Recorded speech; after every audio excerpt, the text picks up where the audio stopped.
Hi guys, সবাই কেমন আছো? আমি ভালো আছি। আর নতুন বছরে সবাইকে শুভকামনা রইল।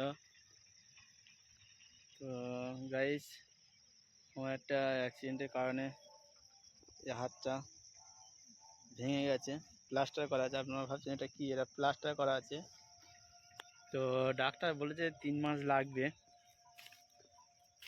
তো সেই হিসাবে কী আর করবো, ভালো একটা ইউটিউব চ্যানেলেই খুলে ফেলি। তো আপনারা একটু